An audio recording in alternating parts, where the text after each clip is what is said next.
राधा अष्टमी की कथा। नमस्कार दोस्तों, भाद्रपद मास में रविवार के दिन शुक्ल पक्ष की अष्टमी को आधी रात के समय ज्येष्ठ नक्षत्र के चौथे चरण में श्री राधिका रानी का जन्म हुआ। इस विषय में एक सुंदर कथा आती है। एक समय महाराज वृषभानु स्नान करने के लिए यमुना नदी पर गए। आसपास का वातावरण शांत था। मंद गति से सुगंधित वायु लहरा रही थी। चिड़िया की मधुर आवाज के बीच में महाराज वृषभानु ने एक सुंदर दृश्य देखा। उनसे कुछ ही दूरी पर यमुना नदी पर एक सुंदर स्वर्ण कमल का पुष्प तैर रहा था। स्वर्ण कमल उन्होंने पहले कभी नहीं देखा था, ना ही उसके बारे में उन्होंने कभी सुना था। कौतूहल पूर्वक वो उस कमल के पुष्प के पास गए। वहां जाकर उन्होंने देखा कि उस कमल की पंखुड़ियों के बीच एक अत्यंत सुंदर और सुकोमल बालिका सोई हुई थी। उसका वर्ण पिघले हुए स्वर्ण के समान था। नेत्र कमल की पंखुड़ियों के समान थे। इस बालिका को देखते ही महाराज के मन में वात्सल्य की वर्षा होने लगी। उन्होंने उस कन्या को अपनी गोद में उठा लिया।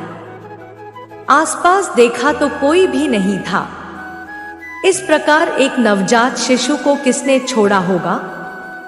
वह ऐसा विचार कर ही रहे थे कि तभी वहां ब्रह्मा जी प्रकट हुए और बोले, हे वत्स, तुमने और तुम्हारी पत्नी ने अनेकों वर्षों तक घोर तपस्या करी थी ताकि तुम भगवान श्री हरि की संगिनी को अपनी पुत्री के रूप में प्राप्त कर सको, और इस जन्म में तुम्हारी यह इच्छा पूर्ण हुई है। यह बालिका साक्षात भगवान की अंतरंग शक्ति है। माता लक्ष्मी का प्राकट्य भी इन्हीं से हुआ है। जाओ, इन्हें अपने घर ले जाओ और पूर्ण प्रेम, वात्सल्य और स्नेह से इनका पालन पोषण करो। ऐसा कहकर ब्रह्मा जी अंतर्ध्यान हो गए और महाराज वृषभानु के आनंद की कोई सीमा नहीं रही। पूर्ण हर्ष के साथ वो उस कन्या को अपने घर ले आए और अपनी पत्नी कीर्तिदा देवी को सारा प्रसंग कह सुनाया। कीर्तिदा देवी भी इस नन्ही सी बालिका को देखकर अत्यंत प्रसन्न हुई। बीतते समय के साथ राधिका रानी का सौंदर्य चंद्रमा की कलाओं के समान बढ़ने लगा। जो भी उन्हें देखता वह बस देखता ही रह जाता। महाराज अत्यंत स्नेह और प्रेम के साथ अपनी इस बालिका का जतन कर रहे थे। कुछ समय बाद एक समस्या आई। यह नन्ही सी बालिका रोती नहीं है और ना ही अपनी आंखें खोलती है। ऐसा लगता था मानो उसकी श्रवण शक्ति भी नहीं है। यह देखकर कीर्तिदा देवी और महाराज वृषभानु अत्यंत चिंतित रहने लगे। फिर क्या था, उनकी इस समस्या का समाधान करने नारद मुनि आ पहुंचे। उन्होंने महाराज वृषभानु को सुझाव दिया कि आप अपनी पुत्री के जन्म के उपलक्ष्य में एक समारोह का आयोजन करें और इस समारोह में अपने परम मित्र नंद महाराज को परिवार सहित आमंत्रित जरूर करिए। फिर क्या था, समारोह के आयोजन की तैयारियां होने लगी। नंद महाराज को विशेष आमंत्रण भेजा गया। अपने मित्र के निमंत्रण को स्वीकार करते हुए नंद महाराज यशोदा मैया और नन्हे कान्हा बरसाने आ पहुंची।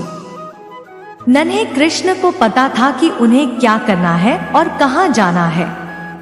अपने घुंघरू खनका वह सीधे राधा रानी के पास पहुंच गए। जैसे ही श्री कृष्ण ने पालने में सोई हुई राधा रानी की ओर देखा तो उनकी सुगंध से राधा रानी जान गई कि उनके प्राण प्रिय श्री कृष्ण आ गए हैं। अत्यंत हर्ष के साथ उन्होंने अपनी आंखें खोली और सर्वप्रथम भगवान श्री कृष्ण का दर्शन किया और थोड़ी ही देर में वह रोने लगी।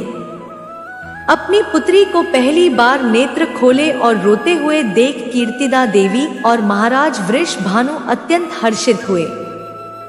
इस प्रकार उनकी पुत्री के जन्म की प्रसन्नता दुगनी हो गई। दोस्तों, भगवान श्री कृष्ण प्राण तो राधा रानी आत्मा है। जय जय श्री राधे, जय श्री कृष्ण। धन्यवाद।